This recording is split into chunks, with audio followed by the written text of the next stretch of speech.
Hello and welcome. I'm Ashley from The Ugly Sheep, and today I'm going to make a dress from a stolen pattern.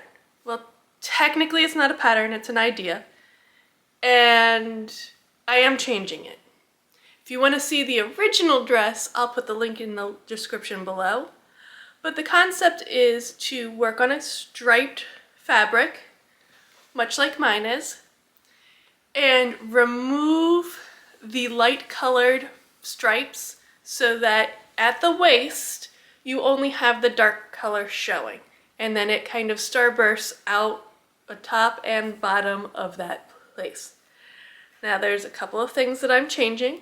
One being I really could not find a striped pattern that I liked, so if you notice, this is actually plaid.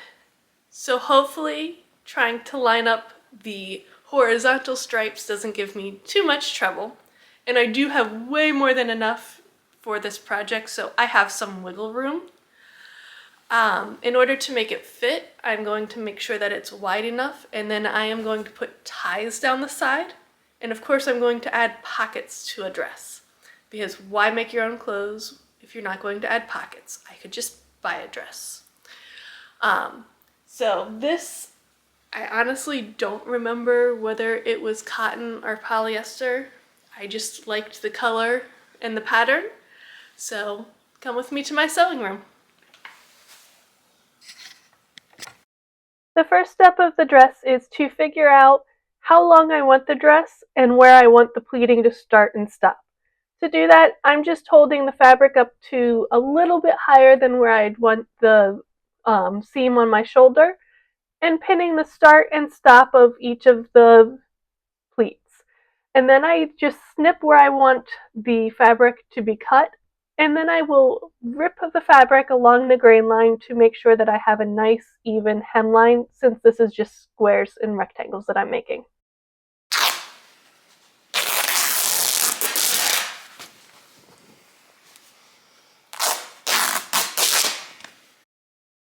After I have both the front panel and the back panel to size, I put 4 pieces of fabric on top of each other to make the pocket outline. And I just cut a big, almost oval shape with a little bit of overhang for where I'm going to attach the pocket to the dress when it comes time for assembly.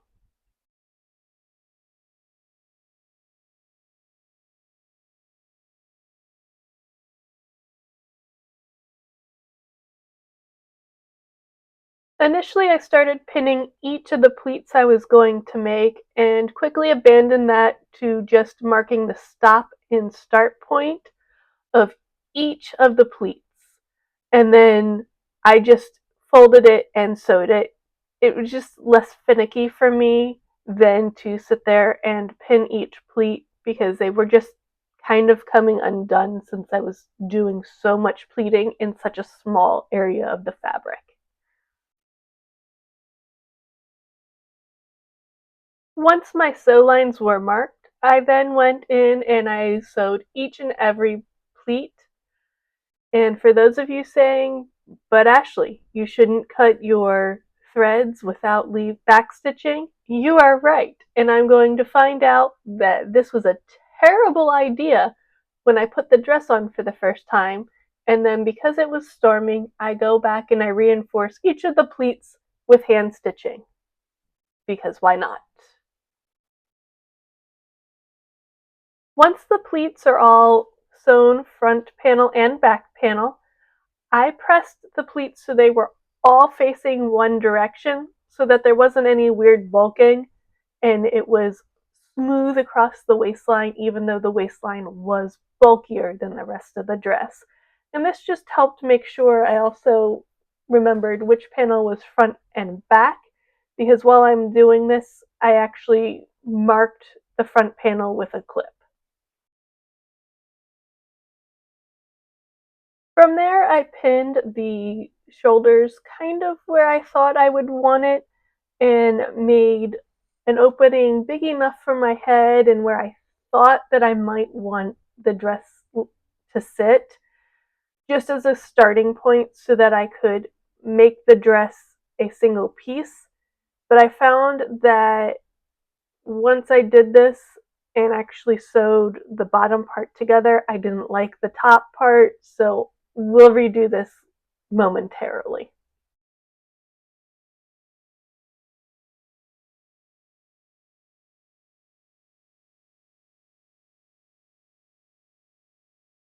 I also take this time to start cutting where I want the neckline to be, because at this point I've decided I want a V-neck to kind of accent all the angular features of the dress. And so I'm just kind of roughly cutting down where I think that the neckline should go, and then I'll clean it up and sew it better later.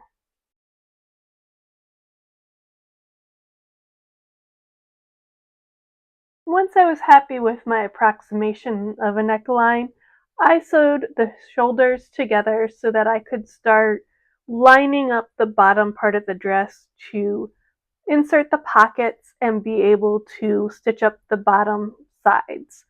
That way I could at least start to form an idea of what the dress will look like and how I can fix the neckline and the top to make it look how I want it to look.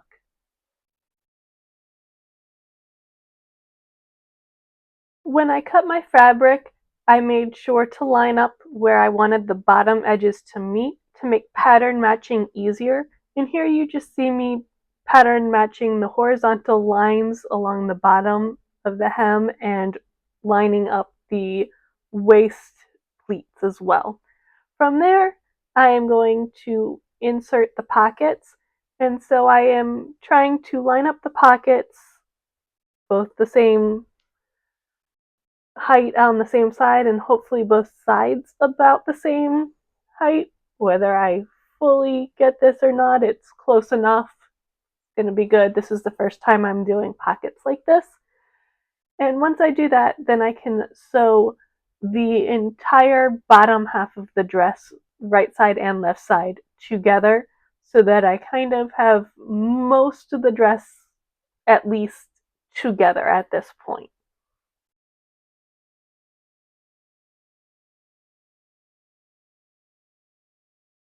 It's hard to see here, but what I'm doing is I am sewing the pockets right side of the dress and the outer side of the pocket together so that I can then iron them back so that the pockets fall inside the dress without a seam line visible.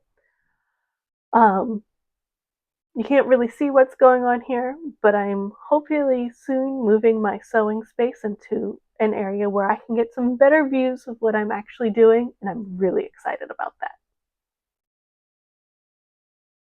Once the front side of the pocket and back side of the pocket are attached just to the seams of the corresponding side of the dress, I press them so that the pocket now falls inside the dress instead of out on the outside of the dress or front side of the dress.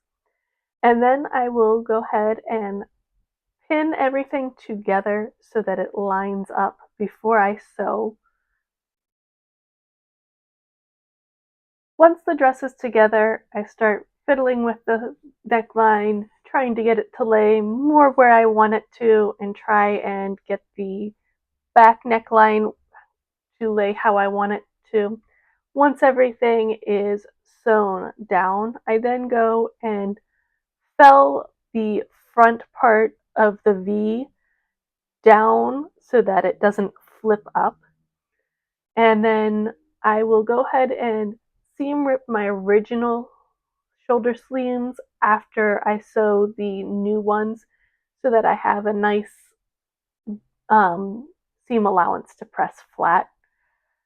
And then once all of that is done, I will then put on the bias strip around the bottom to complete the hem. That way I don't need to worry about fraying because this cloth was fraying an awful lot.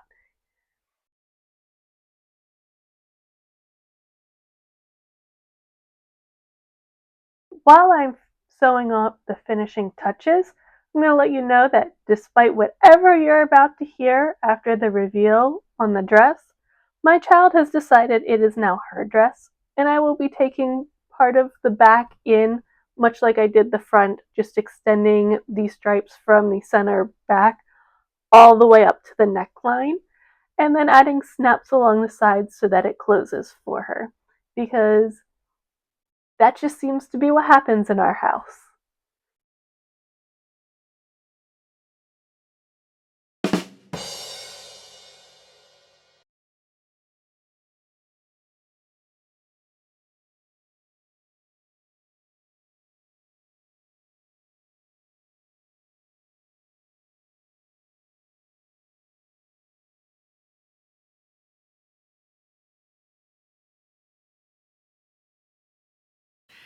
Okay, so I hate this dress. But a lot of this is because I don't have enough experience to make this work. A couple of things that I was able to answer with this dress is, one, the color blocking does work with a plaid. However, my plaid was equal ratios of what I took out versus what was staying in, and it made a lot of volume up here that I just don't have enough sewing experience to deal with. I did, however, make a V-neck for the first time. I drafted the pockets, and they are invisible, and I inserted them by myself. I was able to do that just having watched a lot of people do that on their own YouTube channels. So I'm really excited about that. Now, I know that the hem does not match. I was going to roll it under and make a nice neat hem, but I don't really like the dress, so I'm just not going to put the effort into it. Also, the pockets are really long and need to be tacked up so that they don't fall down and are visible below the hemline. But I'm not going to do that either since I just don't like the dress. But I am going to probably wear it to do my dye experiments. So at least I have a nice apron out of it. And I learned a lot. I was able to do a lot with the pockets that I had never done. And since I don't really love the dress, I was able to try the V-neck to see how that went for me, since if it got messed up, I already hadn't liked the dress to begin with. And I used bias tape for a hemline for the first time, and if I had liked the dress, I would have rolled it up, made it look nice. So with all that said, I'm still happy I made it, but I don't like the dress. I do think if I used a lighter weight fabric and a fabric that had thinner, light stripes, it would have turned out much better. So we're just gonna take this one as lessons learned, and see you next time.